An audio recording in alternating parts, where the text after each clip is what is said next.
भक्तमाल की पावन कथा, हिम्मत दास जी का चरित्र। कथा जो आपके हृदय में भगवान की भक्ति को प्रतिष्ठित करने वाली, आपके पापों का नाश करने वाली है। 19वीं शताब्दी में पन्ना राज्य के बरायच गांव में, जो पन्ना से लगभग 5 कोश है, इनका प्रादुर्भाव हुआ। श्री हिम्मत दास जी महाराज का जन्म हुआ। इनके कुल में भगवान की भक्ति की परंपरा वर्षों से चली आ रही थी। साधु अभ्यागतों का घर पर सत्कार होता था। बचपन से ही हिम्मत दास जी ने साधुओं का संग प्राप्त किया था, सत्संग को जिया था। कथा, पुराण, हरि चर्चा, कीर्तन आदि इनका समय बाल्यकाल में इसी से बीता। भगवान की कृपा से इनको पति परायणा सुशीला पत्नी की प्राप्ति हुई। दया राम नामक एक पुत्र हुआ, जो श्रीमद् भागवत के अच्छे विद्वान हुए। हिम्मत दास जी को भगवान का गुण कीर्तन करने में विशेष आनंद आता था।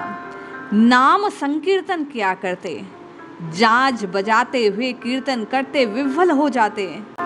इनका नित्य का क्रम था कि पन्ना के राज मंदिर श्री युगल किशोर जी के दर्शन करने ये नित्य पैदल झांझ बजाते हुए भगवान के नाम का कीर्तन करते हुए जाया करते। एक दिन की बात है, ये कीर्तन करते झांझ बजाते गांव से पन्ना की ओर जा रहे थे। तब जंगल के मार्ग में चोरों ने इन्हें घेर लिया और चेर चिल्लाकर बोले, बाबा जी क्यों चिल्ला रहे हो? हम चोर हैं, जो कुछ आपके पास है धर दो यहीं पर। हिम्मत दास जी अपनी धुन में नाम जपने में आनंदित थे, मानो उन्हें कोई स्वर सुना ही ना दिया। चोर बोलते रहे, वे सुनते नहीं, आगे बढ़ते जा रहे हैं। उनको कुछ बोलते न देख चोरों ने झांझ छीन लिया और डांट कर कहने लगे, कुछ सुनाई नहीं देता? वे कहने लगे, भाई क्या बात है? वे कहने लगे, हम चोर हैं, जो कुछ है यहीं धर दो। झांझ तो पहले से ही उन्होंने छीन लिए थे। वे हाथ जोड़ कहने लगे, मेरे पास तो यही था, जिन्हें बजाकर मैं भगवान के नाम का कीर्तन करता हूँ, गुणों का गान करता हूँ, ये तो तुम छीन चुके। चोरों ने देखा बाबा जी के पास कुछ नहीं है, अतः वे भागे। भूत की लंगोटी भली की बात को जानकर न्याय से झांझ लेकर चलते बने। भगवान अपने भक्त के पग पग साथ रहता है, पल पल उसकी रक्षा करता है, इस बात का प्रमाण देते हुए जैसे ही झांझ छीन कर वे चोर भागे और बिना झांझ बजाए वे कीर्तन में बाधा जान रहे थे, वैसा रस उत्पन्न नहीं हो रहा था। हिम्मत दास जी मन ही मन दुख करने लगे। कुछ दूर वो चोर चले कि चिल्लाने लगे, ओ बाबा जी सुनते हो, हम पर दया करो, हम अंधे हो गए, हमारी आंखें अच्छी कर दो, ले जाओ अपनी झांझ, ले जाओ। व्याकुल हो चिल्लाने लगे। झांझ मिलने की बात सुन प्रसन्नता से बाबा दौड़े दौड़े उनके पास गए। इनका शब्द सुन झांझ भूमि पर डाल वे चोर हिम्मत दास जी के पैरों में लेट गए। भगवान का स्मरण कर इन्होंने भगवान से प्रार्थना की कि इनकी भूल को क्षमा करो, इनके नेत्र की ज्योति लौटा दो। जैसे ही भगवान का नाम ले हिम्मत दास जी ने चोरों के नेत्रों पर हाथ घुमाया। देखते देखते चमत्कार घटित हुआ और उन चोरों की दृष्टि, नेत्रों की ज्योति पुनः आ गई। जैसे ही ज्योति लौटी वे बारंबार उनके चरणों में वंदना करने लगे। तो बाबा जी ने कहा, देख अब सबको चोरी छोड़नी होगी, कभी किसी को मत सताना, भगवान का भजन कर जीवन को सफल बनाओ। चोरों ने हिम्मत दास जी के उपदेश को हृदय में धारण किया और भगवान के भजन में लग गए। साधु की संगति एक पल को भी किसी को मिल जाए तो जीवन परिवर्तित हो जाता है। आज चोरों के मार्ग में मिलने से हिम्मत दास जी को पन्ना पहुंचने में कुछ देर हो गई। युगल किशोर जी की संध्या आरती व्यालु सब होकर शयन हो चुका था। वहां पहुंचने पर पहरेदार ने बताया, अब दर्शन नहीं हो सकते, अब तो पट बंद हो गए। उसी समय व्याकुल हो हिम्मत दास जी भगवान का नाम कीर्तन करते हुए भगवान के स्वरूप का ध्यान करने लगे। और उसी समय कपटिन को लागे रहे हिम्मत दास कपाट, प्रेमिन के पग धरतहीं खुले कपाट झपाट। जैसे ही व्याकुल हो हिम्मत दास प्रभु को पुकारने लगते हैं, प्रभु के स्वरूप का ध्यान करते हैं, व्याकुलता बढ़ जाती है। इतना होते ही मंदिर के झट से पट खुल जाते हैं। प्रेम से व्याकुल हो वे स्तुति करने लगते हैं। स्तुति करते करते उन्हें पूरी रात्रि बीत गई। मंगला आरती का समय हो गया। महंत गोविंद दीक्षित ने जब देखा कि चौकीदार ने समाचार सुना, सब चरणों में आकर प्रणाम करने लगते हैं। प्रातः काल महाराज पन्ना मंदिर में दर्शन करने आए। उन्होंने भी पट खुलने की बात सुनी। महाराज ने उनसे प्रार्थना की कि आपको बरायच्छ गांव से रोज रोज आने का कष्ट उठाने की आवश्यकता नहीं, आप मेरी ओर से एक गांव स्वीकार करें और यहीं निवास करें।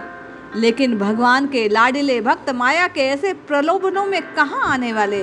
हिम्मत दास जी ने नम्रता पूर्वक महाराज की बात को स्वीकार किया।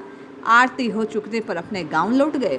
पुनः उसी प्रकार झांझ बजाते हुए, करताल की ध्वनि करते हुए, भगवान के नामों को उच्चारित करते हुए हिम्मत दास लौट आए। हिम्मत दास जी बड़े साधु सेवी थे। उधर से आने जाने वाले साधु उनके यहाँ ठहरते। इन्हें भी संतों की सेवा कर बड़ा आनंद आता था। द्रव्य का संकोच होने से गांव के परमेश्वरी नामक बनिए से अनेक बार उधार सामान ले आते थे। एक बार साधुओं की जमात इनके यहाँ आ गई। आदर पूर्वक उनको ठहराया। उनके भोजन का सामान लेने बनिए के यहाँ पहुंचे।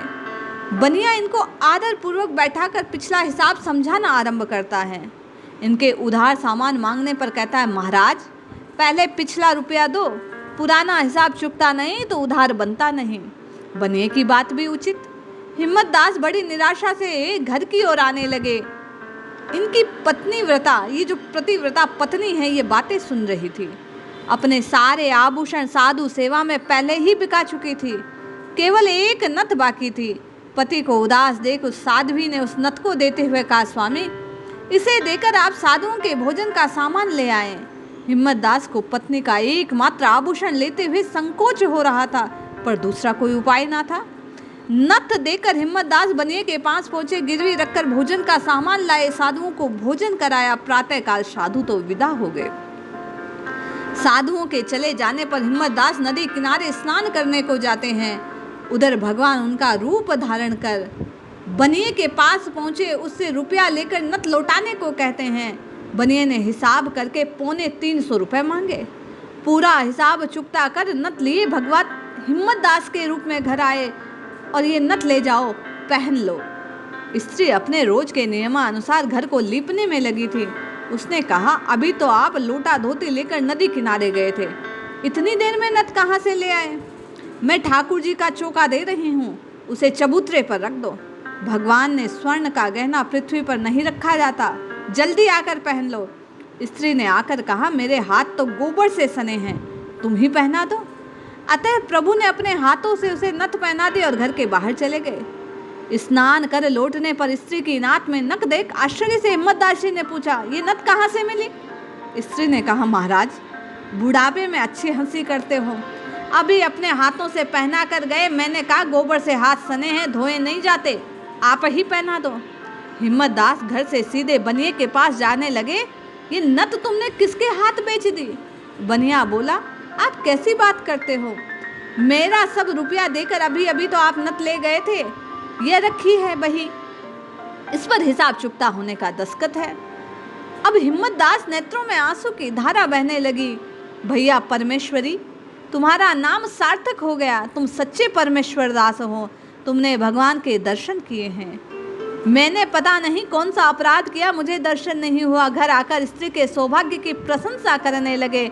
अपने दर्शन न होने से दुख में व्याकुल हो दिन भूखे प्यासे रुदन करते बैठे रहे।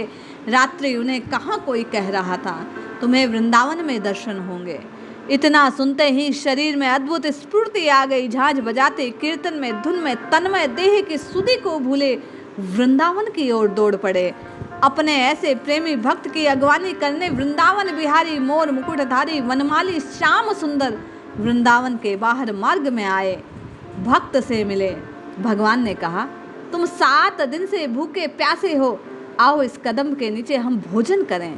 प्रभु की आज्ञा मानकर उन्होंने महाप्रसाद ग्रहण किया। फिर मिलने का वचन दे भगवान अंतर ध्यान हो गए। हिम्मत दास जी ने जो ही वृंदावन में प्रवेश किया, इन्हें सब जड़ चेतन श्यामा श्याम स्वरूप दिखलाई पड़ने लगे। दूसरे दिन यमुना जी के तट पर पहुँचे। देखते ही व्रज के अत्यंत जीवन सर्वस्व रत्न हिंडोले खाने लगा। रास रासेश्वरी विराजमान है, तुरंत समीप पहुंच झूला झुलाने लगे। वृंदावन से मथुरा, मथुरा की यात्रा, व्रज के समस्त पयान खुले स्थानों का दर्शन किया।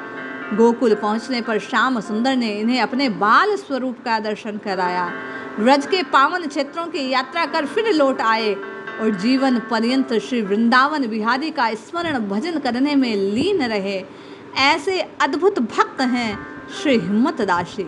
भगवान अपने भक्तों की विपदा को हरण करने के लिए, साधु संतों की सेवा के, उनके व्रत को पूर्ण करने के लिए नित्य उनकी बातों को पूरा करते हैं, उनकी रक्षा करते हैं, उनकी सहायता करते हैं। हम आप भी ऐसे चरित्रों का श्रवण कर उन्हीं के समान अपने हृदय में भगवान श्याम सुंदर की भक्ति की कामना करें और नित्य निरंतर उनके नाम को जप अपने जीवन को सार्थक करें।